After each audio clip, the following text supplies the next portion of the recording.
रेगिस्तान की तपती रेत पर शाम उतर रही थी।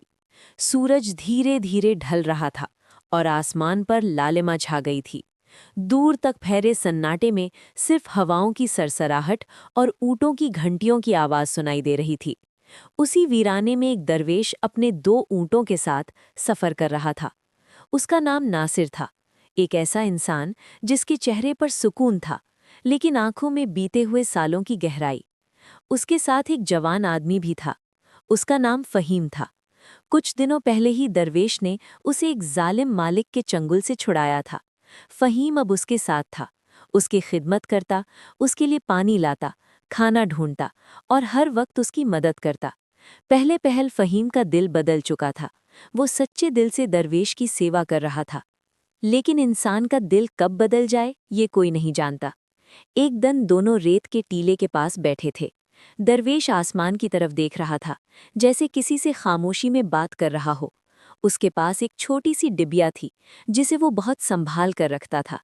कभी कभी वो उसे खोलता, उसमें झांकता और हल्की आवाज में कुछ बोलता।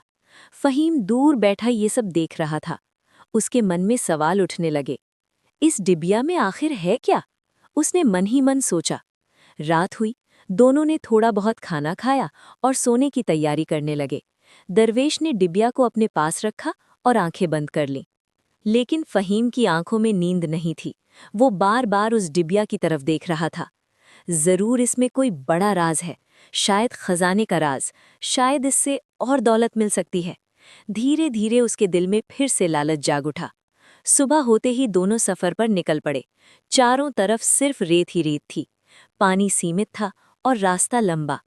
कुछ दूर चलने के बाद दरवेश ने कहा, फ़हीम, पानी का मशक जरा देना। फ़हीम ने मशक उठाई, लेकिन उसके चेहरे पर एक अजीब सी मुस्कान थी। दरअसल रात में उसने चुपके से उस मशक में एक छोटा सा छेद कर दिया था। जैसे ही दरवेश ने मशक ली, उसमें से पानी टपकने लगा। ये क्या? दरवेश ने हैरानी से कहा। फ़हीम बोला, मुझे क्या मालूम, शायद रास्ते में फट गया होगा। दरवेश ने गहरी नज़र से उसकी तरफ देखा, लेकिन कुछ कहा नहीं। अब हालात बदलने लगे। पानी खत्म हो चुका था, प्यास बढ़ती जा रही थी। दरवेश कमज़ोर होने लगा। फ़हीम, अगर तेरे पास थोड़ा पानी हो तो मुझे दे दे, उसने धीमी आवाज़ में कहा।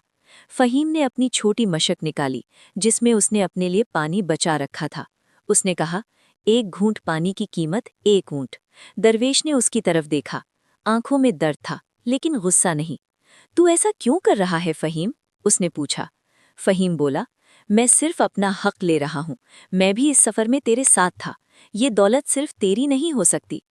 प्यास से बेहाल दरवेश ने आखिरकार हामी भर दी। फ़हीम ने उसे 1 घूंट पानी दिया और 1 ऊँट ले लिया। कुछ देर बाद फिर वही हालत हुई। फ़हीम, थोड़ा और पानी, दरवेश ने कहा। फ़हीम ने फिर कहा, 1 घूंट, 1 और ऊँट। दरवेश ने फिर हामी भर दी। अब उसके पास सिर्फ 1 ऊँट बचा था। प्यास और तेज हो गई। धूप सिर पर आग बनकर बरस रही थी।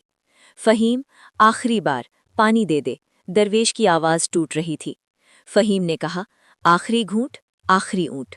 दरवेश ने आंखें बंद की और हामी भर दी। फ़हीम ने पानी दिया और अब उसके पास 4 ऊँट हो गए। वो जोर से हंसा, अब मैं सबसे अमीर इंसान हूँ। दरवेश ने कमज़ोर आवाज़ में कहा, दौलत इंसान को अमीर नहीं बनाती, इंसानियत बनाती है। फ़हीम ने उसकी बात अनसुनी कर दी। वो देख, सामने पानी है, जाकर जितना चाहे पी ले, उसने दूर एक तालाब की तरफ इशारा करते हुए कहा। दरवेश धीरे धीरे उस तरफ बढ़ा। उधर फ़हीम ऊँटों को लेकर आगे बढ़ने लगा। उसके चेहरे पर खुशी थी, लेकिन अचानक हवा बदलने लगी। आसमान काला होने लगा। रेत का तूफान उठ खड़ा हुआ। फ़हीम घबरा गया। ऊँट बेकाबू होने लगे। अचानक एक जोरदार हवा का झोंका आया और फ़हीम ज़मीन पर गिर पड़ा। उसकी आंखों के सामने अंधेरा छा गया। जब उसने आंखें खोली तो उसने खुद को एक अजीब सी जगह पर पाया। चारों तरफ सूखी हड्डियां पड़ी थीं, कंकाल, इंसानों के, जानवरों के। उसका दिल कांप उठा। कोई है, मुझे बचाओ, वो चिल्लाया। तभी एक भारी आवाज गूंजी। यही अंजाम होता है लालच का। फ़हीम ने देखा, एक अजीब सी शख्सियत उसके सामने खड़ी थी। कौन हो तुम? उसने डरते हुए पूछा। मैं इंसाफ हूं और तू गुनहगार। फ़हीम रोने लगा। मुझसे गलती हो गई, मुझे माफ़ कर दो। आवाज आई, जब तुझे मौका मिला था तब तूने रहम नहीं किया, अब तू रहम मांग रहा है। उधर दरवेश तालाब तक पहुंच चुका था। उसने पानी पिया और खुद को संभाला। फिर उसने हाथ उठाकर दुआ की, या अल्लाह, अगर मेरे दिल में सच्चाई है तो उस गुमराह इंसान को सही रास्ता दिखा दे। अचानक एक तेज रोशनी चमकी। फहीम खुद को फिर से रेगिस्तान में पाया। अब उसके पास कोई ऊँट नहीं था। वो अकेला था, कमजोर, टूटा हुआ।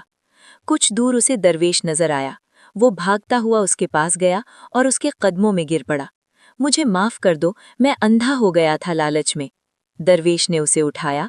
गलती इंसान से ही होती है, लेकिन जो उसे मान ले वही असली इंसान होता है। फहीम रोते हुए बोला, मुझे अपने साथ रख लो, मैं अब कभी धोखा नहीं दूंगा। दरवेश ने कहा, अगर तेरे दिल में सच्चा बदलाव है तो चल मेरे साथ। दोनों फिर से साथ चल पड़े।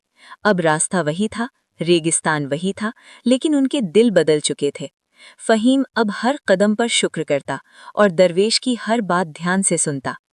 एक दिन दरवेश ने कहा, याद रख, दौलत कभी भी इंसान की असली ताकत नहीं होती। असली ताकत उसका ईमान और उसका दिल होता है। फहीम ने सिर झुका लिया। अब मैं समझ गया हूँ। हवा चल रही थी, लेकिन अब उसमें सुकून था। रेत पर उनके कदमों के निशान बनते जा रहे थे।